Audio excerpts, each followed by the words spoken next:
Welcome to our third and final session of the day, Service Delivery and Innovation in Small Places and Lagging Regions. In the European Union, access to essential services is guided by the European Pillar of Social Rights, where Principle 20 stipulates that everyone has the right to easy-to-use and affordable key services, including water, sanitation, energy, transport, financial services, and digital communications. Often characterized by geographical isolation, low population density, and economic challenges, lagging regions face significant barriers to accessing essential services such as education, healthcare, social care, and transport. These challenges require targeted strategies to improve the quality of life of residents while addressing the unique difficulties of their remote location. Maintaining access to these services is complicated by geographical and demographic constraints. The session aims at debating how the provision of services in lagging regions and regions with special needs is addressed in European countries and regions. More specifically, we will look at which territorial level certain public services are provided in lagging regions, what population and area they cover, and what the general organizing principle of these services is. We will focus on 5 types of services: education, health, social, regional public transport, and retail accessibility. In addition, this session aims at investigating innovative planning in rural areas, which are experiencing population decline and changing demographics. The goal is to test methods for developing forward-looking strategies to address these challenges. And we are also aiming at catching some of your questions via Slido, so feel free to propose them already. We'll catch the most important, the most relevant ones. Our speakers of the session are Carsten Schurmann, Managing Director and Senior Consultant at TCP International in Stuttgart, Germany. He holds a doctor's degree in spatial planning from the University of Dortmund.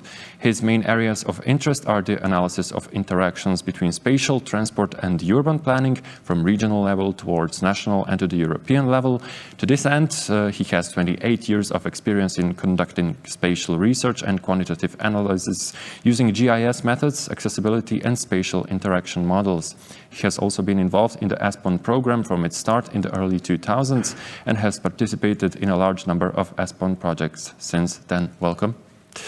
Kjell Overvåg, Professor of Regional Development at the University of Finland in Norway. Before that, Overvåg worked as a researcher at the Eastern Norway Research Institute in Lillehammer and has work experience in consultancy within tourism development, with planning and local development in municipalities and counties in rural and mountain regions in Norway. Welcome. And Guillaume Corradino, the director of Euro-Montana, the European Association of Mountain Areas. It is a multi-stakeholder network dedicated to the promotion of sustainable development and quality of life in the mountains. It has more than 60 members across 16 countries, both EU and non-EU. Mr. Corradino has a background in European policies and their implementation and more than 10 years of experience working in environmental and territorial development research projects. Welcome. Let's begin. Mr. Schurmann, could you help us and let's take a closer look at the lagging regions and the regions with special needs in Europe and the efficiency of the provision services there. Yes, thank you very much, Dino, for this nice introduction. I'm presenting some results of our latest ASPON project called DESIRE, where we analyze the accessibility of services in Europe. And of course, if we talk about service provision, it's also, we know that there are diverse traditions that are different welfare models in European countries with different historical and institutional backgrounds and factors, which of course then lead to manifold delivery approaches for the services.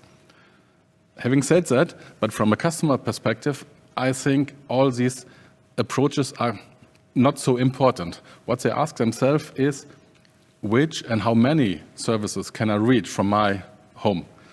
And do I have the possibility to have a choice in which service provider or service location I choose for my daily needs?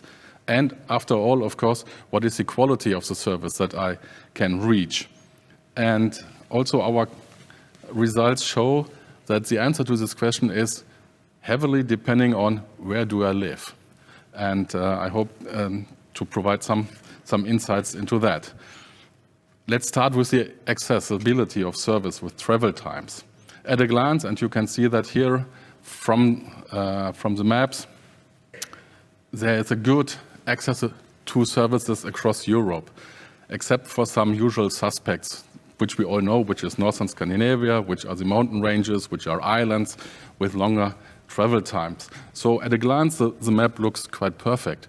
But if you go into detail, then you soon find out that there are a lot of areas where you have travel times of 30, 60, or even more minutes to the next service point.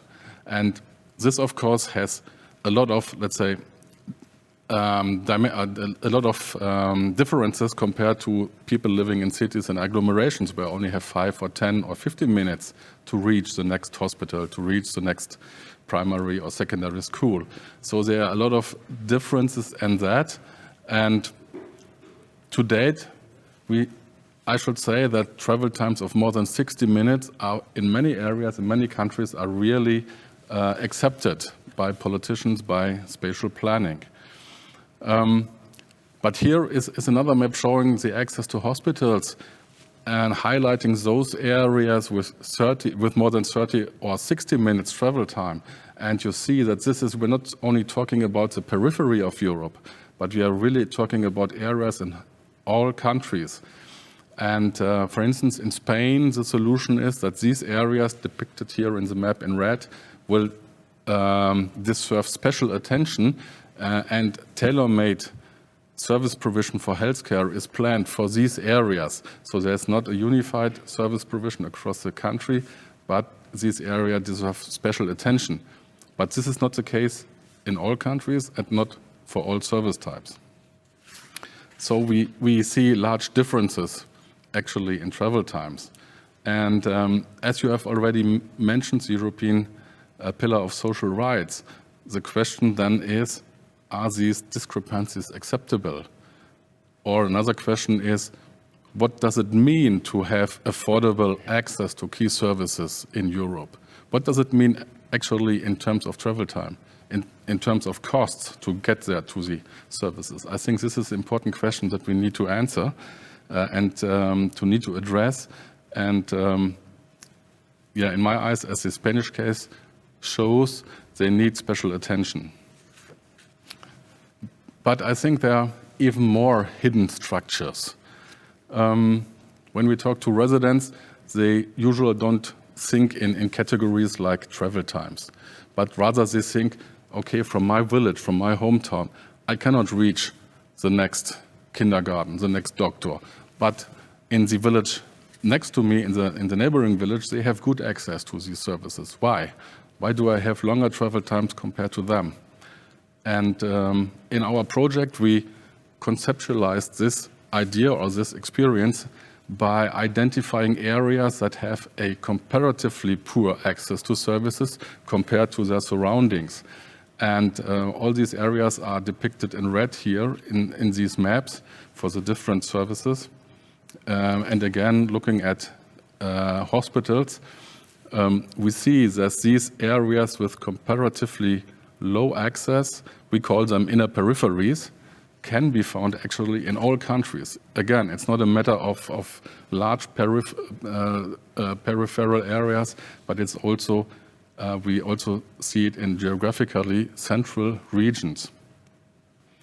And to make things even more complicated, these red areas, these inner peripheries, usually don't have only poor access to one service type, for instance, to hospitals, but usually they have poor access to several service types. So the problems aggravate, and which makes it even more complicated. And statistically, these areas account for approximately 10 to 15% of the national territories of all countries. And in these areas live 2 to 4% of the people. For some services and for some countries, even 10 to 12% of people live in these areas. So we are not talking about a marginalized part of Europe. It's really a big portion of area and also population that lives there. Further then, we also have tried how these inner peripheries relate to the lagging regions that you have mentioned in your introduction. And we found that in many cases, inner peripheries also suffer from different problems. The first one would be population decline. So in the Baltic states, in East Germany, for instance, in Bulgaria, we find many inner peripheries that at the same time also have severe problems with declining population.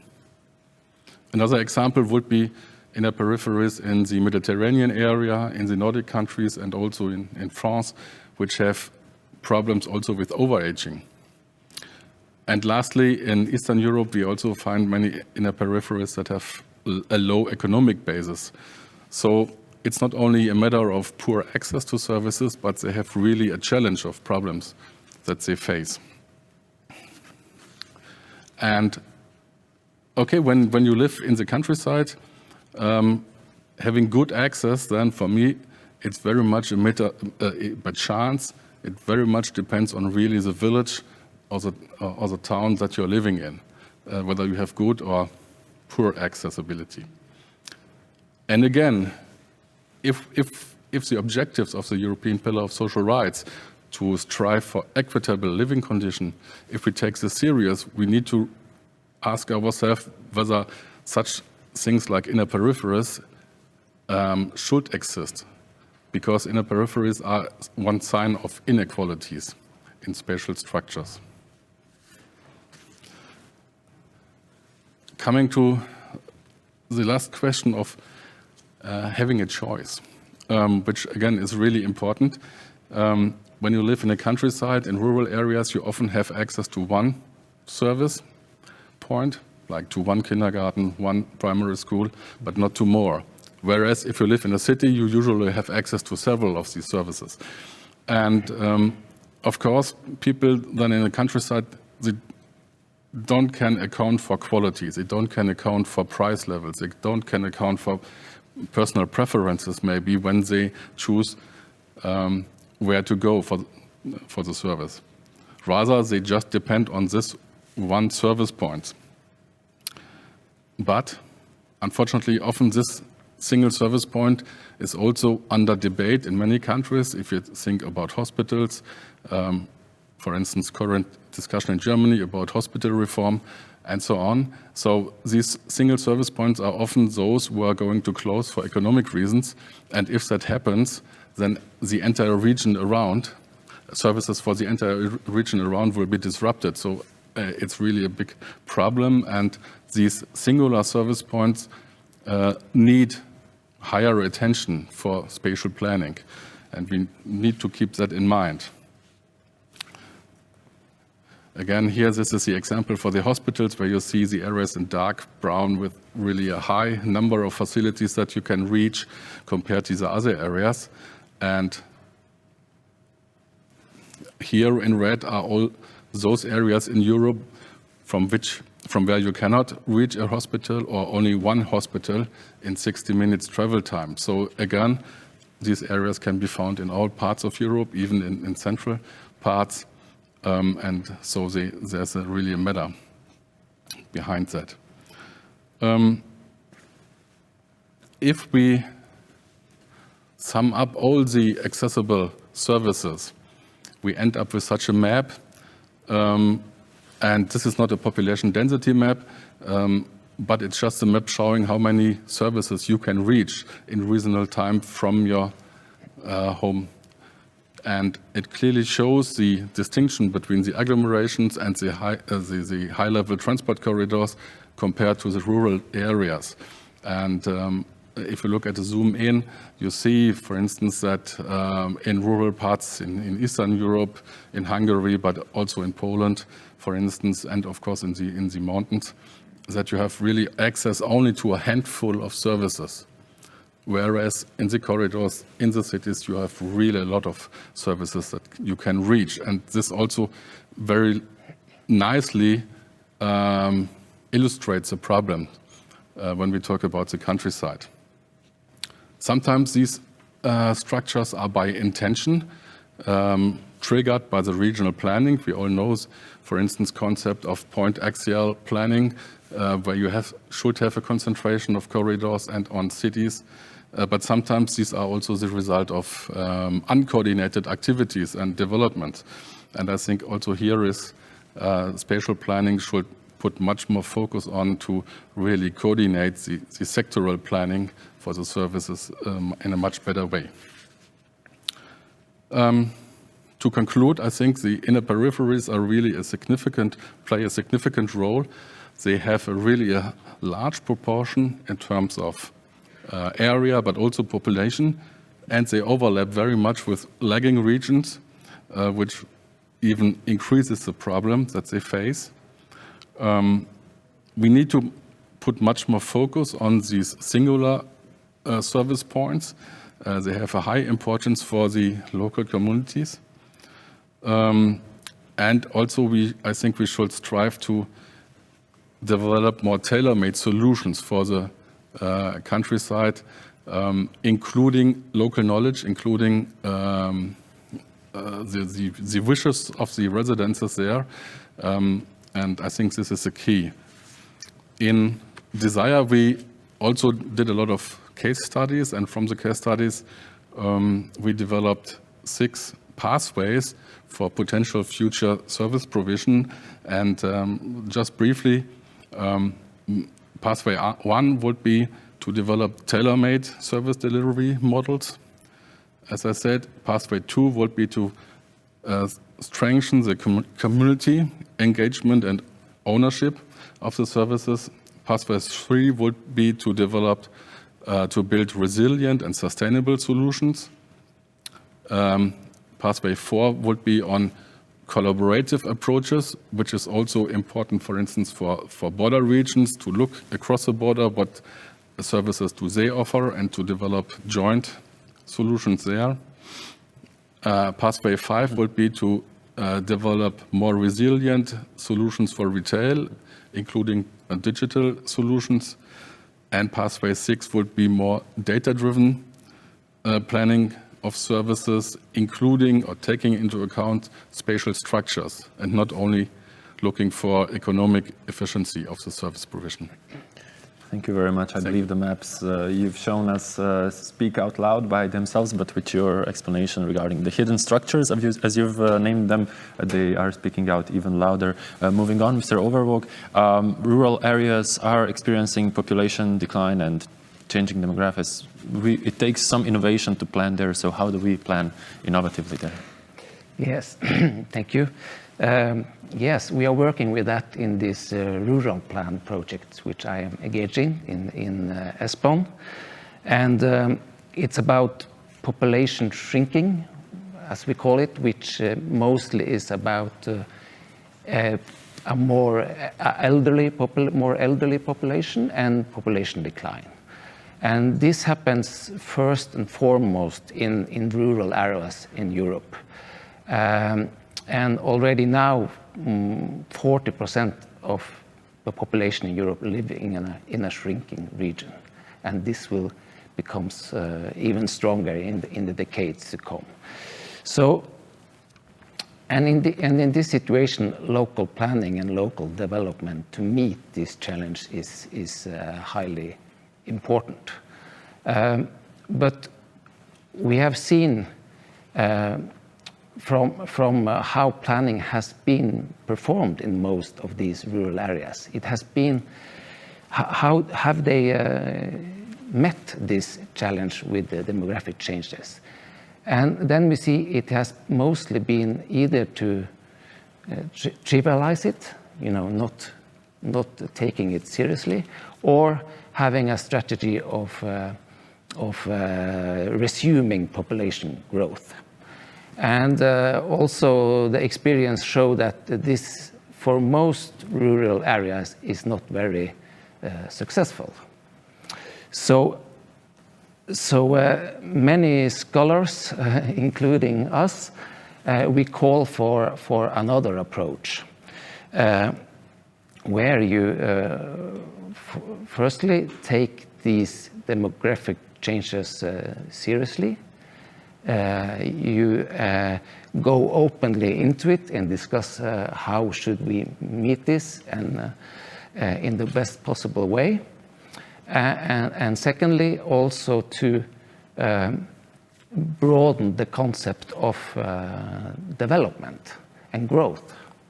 to also include that it means more than population growth, which is often what is the goal for many, but it also includes having a good life and well-being, etc.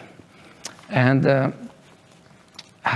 working with this in local planning is crucial because, as we heard, it's about access to services, how to handle this in such a situation. But population shrinkage also means challenges in labor market shortage. It can be challenging for the social life, the cultural life, for infrastructural provision, for the local tax base, for income, for the local municipalities, etc. So we say that this is important to be innovative to meet these changes. And why innovative? And we could say there's mainly two reasons for that. On a very general level, you could say that there is a lack of approaches and models and theories within planning to deal with this shrinkage in a realistic way. You could say that most planning approaches are within what we can call a growth mode of thinking. So we need to be innovative in developing other ways of approaching this on a very general level. And then on the more practical level, there is this combination of aging, depopulation, labor shortage, and maybe also financial austerity in many places, means that we need to be innovative in developing new strategies and solutions to have a good life in these regions. So that's why we put forward the need to be innovative within planning.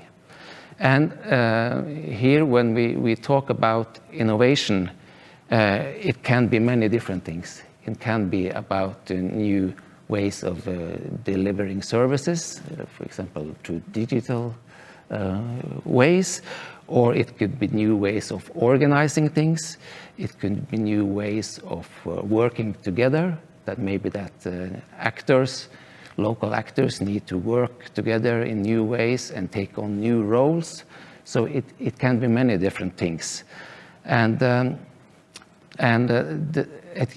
When you work with innovation in this kind of context, the point is that when it's innovative, it's new in your own context.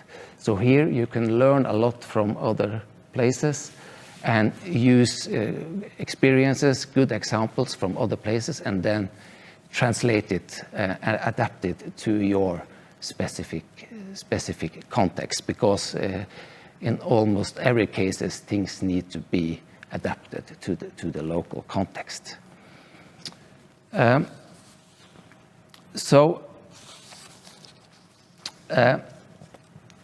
the rural plan, we have developed a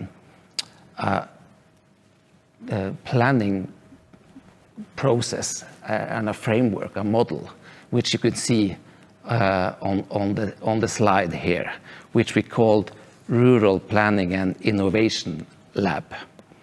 We have developed it and tested it in this project. And it involves development of solid evidence and knowledge concerning the context, both for the demographic development, of course, but also the economic development, access to services, etc. And we have performed 2 to 3 workshops to perform and fulfill this planning process. And what is what characterizes this way of planning, which is different from what we could say is a more traditional way of planning, is mainly two things. The first is that the whole planning process, what we call the strategic planning context, and the first step there, which we call thematic and contextual orientation, is that the whole planning process is framed within taking these demographic changes seriously and work with them how in all aspects, and how to deal with the population changes in the best possible way. So that's one thing. And the other thing is that we have included methods from innovation methods, which maybe more usually is used within business development or local development, and have included aspects of that kind of process into local planning. And that means that you work more concrete on to develop ideas and create ideas.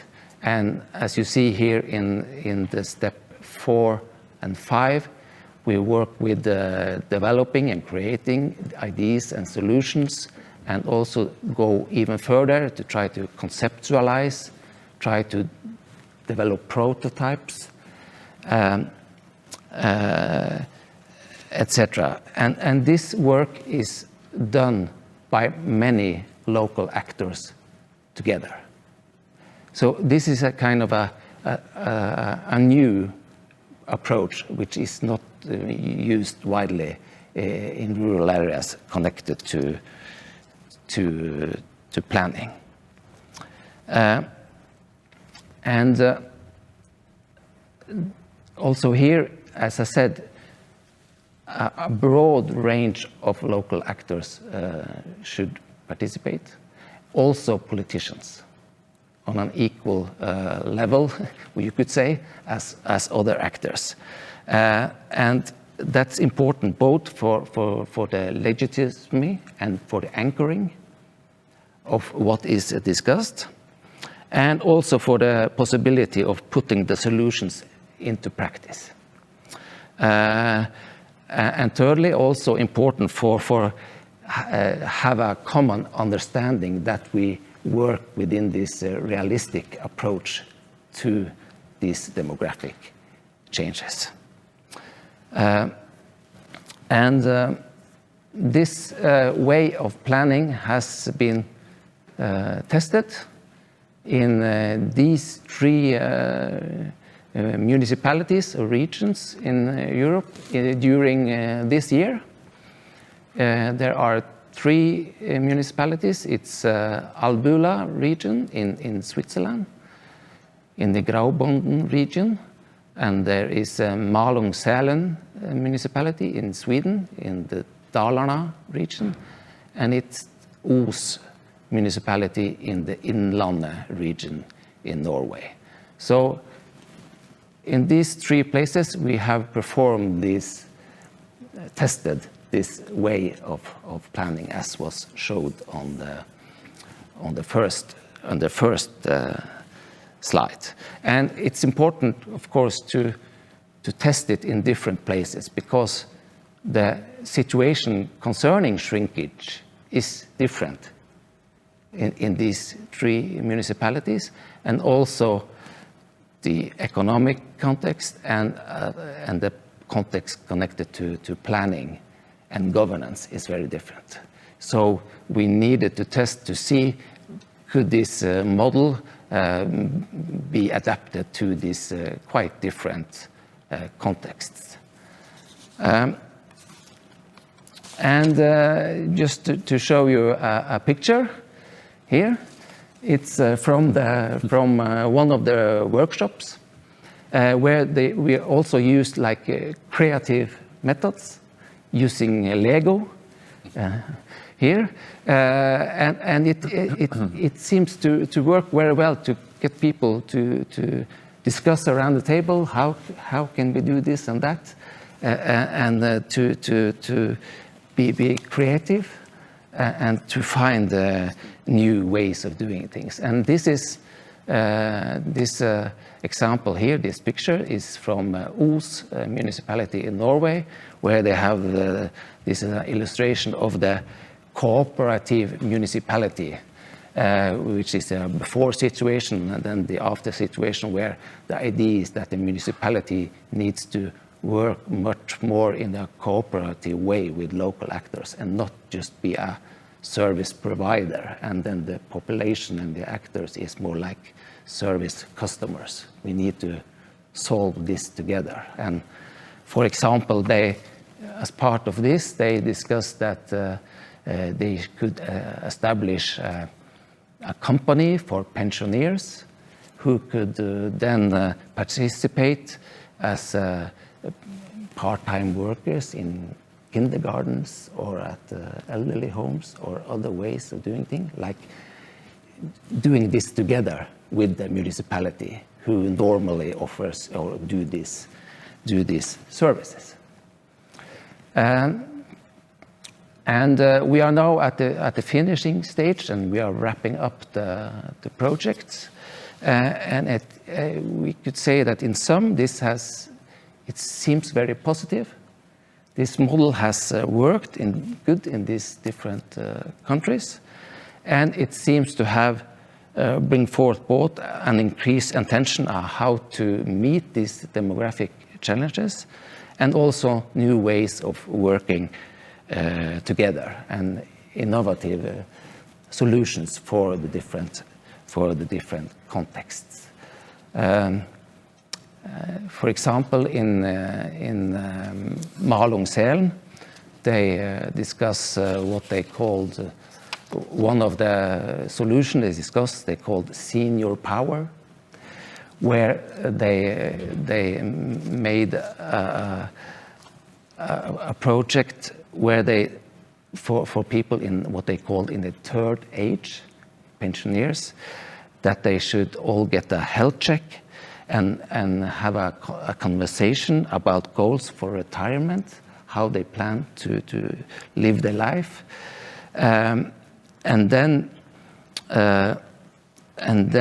work with them over time. And the purpose of this project was two things. It was to support residents in their third age, realizing a high quality of life, but also to postpone the need for municipality health and care services, that you could try to influence them to live healthier and better lives. Then you may not need that much services.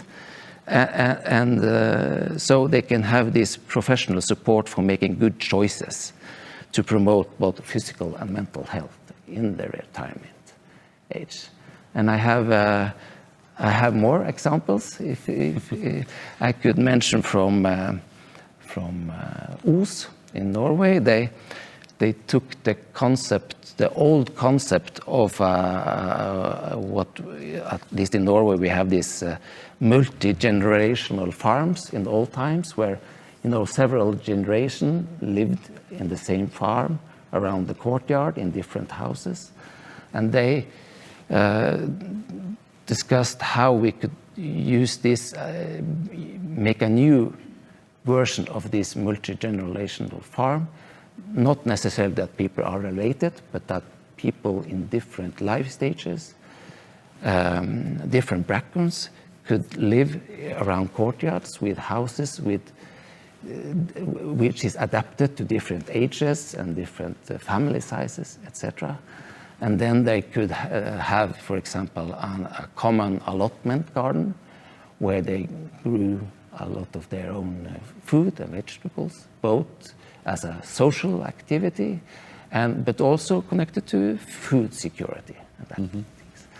Well, the community of Uz sounds like a great example of somebody looking for tailor-made solutions, but we've been discussing tailor-made solutions throughout the whole day through housing and the labor market now with the services. And when I think about tailor-made solutions and areas, I also think about mountain areas of Europe. Mr. Corradino, Euromontana is most definitely the one we trust the most when it comes to mountain areas in Europe. What has been done in order to make life easier there, and what still needs to be done?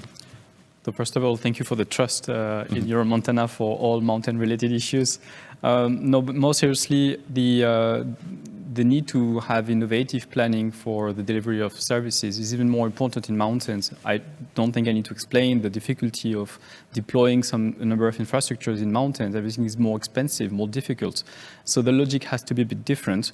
And this is where a place-based approach, as it was, I'm sure, mentioned in the previous sessions and as was mentioned before, is absolutely crucial. In terms of what has been done, I want to take a step back and also acknowledge the fact that over the last years, at European level, there has been a lot of success, a lot of progress, at least, to put rural issues on the map. And when we talk about rural issues, of course, that includes the delivery of services to ensure quality of life, which is a way to maintain people in these territories. So we have had a long-term vision for rural areas. We have had a rural pact to bring together the stakeholders. A number of funding programs have been very effective at offering opportunities for experimentation in these territories. So maybe not specifically mountains, but there was definitely a space for mountains in those programs. So that was very, very good. At more macro-regional level, I think it's also worth mentioning that in the Alps, in the Carpathians, in the Pyrenees, there are initiatives between the cross-border regions to collaborate. And yesterday I was looking at their thematic priorities, and both in the Alps and in the Pyrenees, connectivity and mobility are absolutely high on the agenda. So it's very interesting to see how this level of collaboration on delivery of services is taking place already. So this is excellent. When it comes to mobility, it is particularly interesting because there is a lot of cross-border mobility in the mountains. And sometimes it makes more sense to have connection with your neighbor in the next mountain, in the next valley, across the border, than having to drive maybe 1 hour to go to the hospital in your country. Maybe as a result of that, comes to my mind an example in the Pyrenees, at the border between Spain and France. They have built a cross-border hospital that took some years to set in place and get all the things working. But the idea was indeed to go close to where the needs are, even though they had to go through a number of complexity to deal with the salaries of the doctors, the social security issues, the language as well. So a lot has been done in that area, and this is very positive. I can also mention that these days, in Clermont-Ferrand in France, there is an international summit on territorial mobilities, with a strong focus on how to ensure connectivity in a sustainable way. So that's first edition of this summit. It's very interesting that there is this eagerness to engage on these topics. And at the local level, at Euromontana, we collect, this is part of our job, we collect a lot of good practices. And I mentioned the hospital, but there are many, many more examples. Maybe just to name a couple. In Spain, Spain has been very active, and by the way, Spain has a Secretariat General for the Demographic Challenge, which is an excellent example for the rest of Europe, I think. And so this is where we get a lot of good practices at Euromontana, and one of them is the free delivery of groceries for elderly people. So it's free not because it's subsidized by the state, but because there is an agreement with suppliers. So there is a partnership between the public and the private, and it's managed in a cooperative way. The same goes for a free taxi services for elderly people to go to medical appointments, which is also a nice solution to keep people there. So it's not indeed demographic growth. I think a lot of regions are starting to understand that it's not enough to just hope for it and it will happen, that you also have to make sure that people who are there, who are maybe who are aging, who need different kind of services, need to be addressed so they can stay. So that is happening, and this is very good. And In Portugal and many other places, there have been a lot of experiments on e-government, so local e-government, where you don't have to go to the next village or town to do your ID card, to renew it, for example. In Portugal, they experimented with buses that are very well connected, and you can do all of that from your place. That said, there are, of course, still a lot of things to be done. And so we talked about the demographic challenge. We talked about, Karsten mentioned the economic logic behind the services. And indeed, it caught my attention because now with the new European Commission, the word competitiveness is getting very loud. And when I think about competitiveness and delivery of mobility services, it is not obvious. How are you competitive just because you maintain a bus line between two villages, between two valleys? You cannot just follow the logic of a demand and profitability. So there has to be a shift in the way we understand the delivery of services, and it's not just a business. It's sometimes a means to an end, and the end is maintaining the population and providing other services. So mobility is not just an end by itself where workers and goods need to be moved from one place to the other. Mobility is a way to deliver other services. And I mentioned medicine, I mentioned groceries. So this is a bit concerning, and we have still to do a lot of work in changing this mindset of profit when it comes to a number of businesses. What needs to be done also when going back to the European level, I mentioned a number of tools set up by the long-term vision for rural areas. One of them, very interesting, is the EU Rural Observatory. It is excellent, but we wish there would be a bit more indicators on quality of life. I checked last week, and there were indicators on the distance to the hospital, to the school. But what about distance to a third place, to a bar, to a place where you have the meeting that you had in Norway with your citizens? If you don't have a place to socialize and engage with the citizen on the future of your place, what is the point of having the bus and the school, everybody lives in their own house? It's not really a lively place. So more focus on these third places. You know, the disappearance of a hospital is dramatic, but if you don't have any bar in your village, it could also be dramatic in the long run. I also took note here that at the national level, of course, a lot can be done also to build regional or national rural observatory. It is already been done in many places, but it's not a general thing. And having access, a simple access to data on what are the needs for services is important, and it is a bit lacking still. Maybe what is lacking is this vision of, first, the acceptance that sometimes some places are shrinking, and they will be shrinking for many years. And so you have to get the data to meet this reality.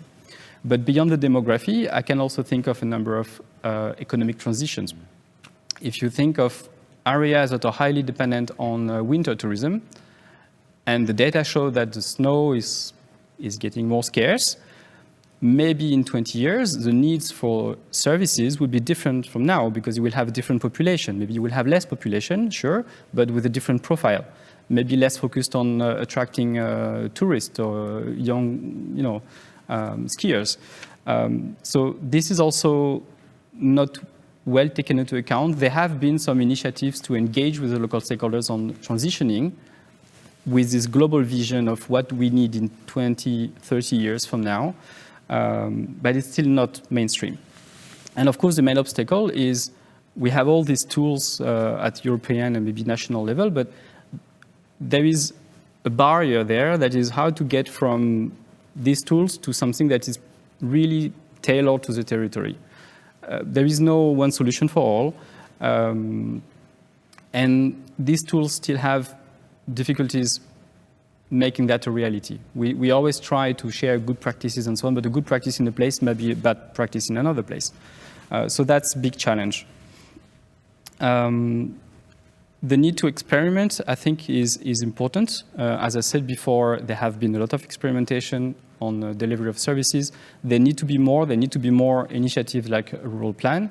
I hope that we can have other territories going through the same methodology. That would be really amazing to see, not just in mountains. I assume it's not mountain specific. But in mountain, there are definitely needs for that.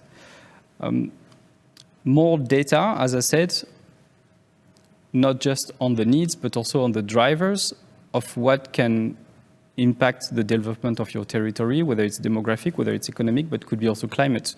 And engaging with the population on issues that are complex like this is a big challenge. It's very difficult. So seeing the photo before with all these objects was very interesting, but I would need longer time to interpret it on my side. So maybe there have to be some ways to translate all this complexity with the local population. On climate, it exists already, but it doesn't go into how do we turn this knowledge into scenarios for the future that we all understand and all share collectively in the village. And it brings me back to the question of the third places is where this discussion needs to happen. In the Basque Country in Spain, we visited with Your Montana a village, I think 2 years ago, the Orecha village, where the bar was owned by the municipality. This was a place where people meet. This is a place where you could also buy groceries. This is a restaurant that attracts tourists on the weekend. And this is also where you could find some daycare if you're a farmer and you could leave your kid there while you do your work. So this place is very central. This is where they discussed investing in solar panels. This is where they discuss investing in this or that. So I think going beyond this complexity and this collective scenario making requires a place, a human-sized place, and this is where you will find your territory, your tailored solution for your territory. And maybe the last point I want to make, it was really that was the third places, sorry, that was my last point, that was the bar, yeah. Finishing with the bar? Yeah, finishing with the bar. Thank you very much. Moving on to the discussion with our audience, thank you very much for being here with us and proposing the questions. And maybe this was an answer to one of them already. What about mutualizing services in remote areas, gathering different operators and public funding sources to make economies of scale? So that's a great example. Right. Moving on to another one, services require costs, and you've already mentioned the public and private collaborations may be a part of the solution, but let's think about this one. How can policymakers balance between cost efficiency and supporting small places? If anyone would like to take on this one. Well, maybe I start. Well, of course, it's true, services are costly, but the question is, where do the costs accrue? And at the moment, we see that it's really, when planning for services, it's too much, or in my eyes, very much focused on really microeconomic considerations.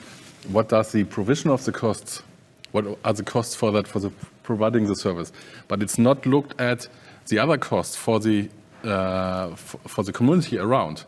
So if the service is not there, people still need to go to the doctor, still need to go to the hospital, to the school, and so on. So the needs are still there. But in many places or many situations, then the costs are shifted from the provider to the citizens. And we all know that at the end, where it ends up. I mean, at the next election, you can see that. So the question is, how do we really share the cost, and also to have a more macroeconomic perspective? Because if we close any service in village here, people have to go to the next town. How do they get there? And then the question is, okay, what about the costs for the buses? Yeah, we have only a demand or few demands, and then the cost is the bus costs are also high. So I think the solution is, firstly, to understand that we should not only talk about cost for running the service, but to look at cost in a broader context. And then, secondly, who is owning the cost? Who's taking care about that? Is it the citizens or is it the public side? Yes, go on. Yeah, yeah. The services require costs. So, but that's also I need then to look at how are the services provided, by whom can we reduce the need for some services, as in the Swedish example here. They tried, to be proactive, so the need for some kind of services would decrease, hopefully, and also to try to think of maybe new ways of working with the services, including other people like pensioners, for example, who can do some kind of voluntary work and work together in new ways, maybe to solve some of these services, so that the costs can be lower than, for example. Yes. And maybe another pathway here is not just to look at the small place or the territory, but also the interactions between territories and the functionalities between more urban centers and peripheral areas. If there are some benefits or some functionalities that can be found, maybe the cost could also be shared somehow, the investment can be shared. So there are a number of projects looking at these functional spaces and the links between urban and rural. I think that's also one way to go. You've mentioned the urban areas, which can be lagging sometimes as well. We have a question here. It might be tautological to say that services are less present in remote areas with few inhabitants, but what about deprived neighborhoods of major cities? It's true, and I didn't mention that, but when we look at the inner peripheries, there are also areas that are considered as agglomerations, but within the agglomerations, we found the same types of structures. Taking, for instance, the Ruhr area in Germany as a large agglomeration, but of course, it's right. It's not the same structures everywhere in the Ruhr areas, and even there we find what we call inner peripheries. So areas which are less served compared to the, let's say, city centers or to other parts of the agglomeration. So it's true. I have not mentioned it in my presentation. But if we overlay the maps that we have produced with the boundaries of agglomerations, it comes clearly out. Thank you. Yeah, I agree, and it's also within the planning, this discussion within planning and shrinkage. It's also about urban areas, where you have whole cities that are shrinking or part of cities that are shrinking and have much of the same issues connected to depopulation and aging that we have no work with the rural perspective, but it's also very highly relevant also in some urban areas. Yes. So yeah, obviously this is beyond the scope of Euro-Montana, but we like to think that remote areas such as mountain villages are excellent laboratories for innovative planning. So it's not lost. I think what has been done, what has been presented also by Kjell, could also be used and implemented and tested in some neighborhoods. So I don't see it as a dilemma here. Thank you very much. One more question from our audience when it comes to the areas of services. So the EU has limited competencies in certain areas, for example, healthcare. How can the EU empower member states in these areas to help lagging regions to tackle the challenge? Would anyone like to take this one on? I mean, so the role of EU. I can, but I think I've covered it a little bit in the sense that there are some EU programs and tools to help the territories innovate in a number of sectors, including healthcare. I mean, just thinking of the Horizon program, there is a whole section about health, including some specific call for projects on health in rural areas. So the EU might not have competencies, but it is definitely one of the ingredients of territorial development for which they do have competency. So I think it is happening, and not just on healthcare, but also healthcare in connection with an aging population. So it is covered. It could be probably everything can be better, but in our view, it is covered. What about the digital services? What are the pros and cons of using digitalization to help lagging regions and remote areas? Well, I think sometimes they are part of the solution. Of course, if you have problems in physically provide services, then digital services could be a solution. But still, we also need to take into account two factors. So one is, of course, internet connectivity in rural areas, which is sometimes really far below those in cities. And second, also, when talking about digital solutions, we should, there's a risk that we exclude certain parts of society from that. If we talk about elderly or specifically young generation, so for some services, we need to take care how the digital solution really in practice works, not in order to exclude parts of the society. And like in healthcare, okay, many think, okay, digital doctor solutions, things like that. But I mean, looking at really ill people or looking at very old people who have problems, I mean, they trust their doctor and they're not trusting any digital software, you know, and there's a risk that we lose parts of the society. Thank you. Yes, I'm sure there will be many digital solutions for different kinds of services that will be really helpful in many ways. But I also, and from the experience we had with the rural plan, because when we started these processes, we did not know what would come out, what would the actors focus on when we started these planning processes. And we now see that a lot of emphasis was placed on the social sides of life, to have the possibility to meet, and both for services, but also, you know, more for inclusion and having good lives. So I think that is an important, just like general thing to remember also in these rural places, the importance of this social element, which also is included in many services. And I think it's an important part for many people when they get these services. We've mentioned attractiveness a lot today. Maybe Mr. Corradino, why is it attractive to live in a mountain area? You've probably met a lot of people from there. What do they mention? What comes up their mind when they promote their way of living? So it's a question that's it's very easy to answer.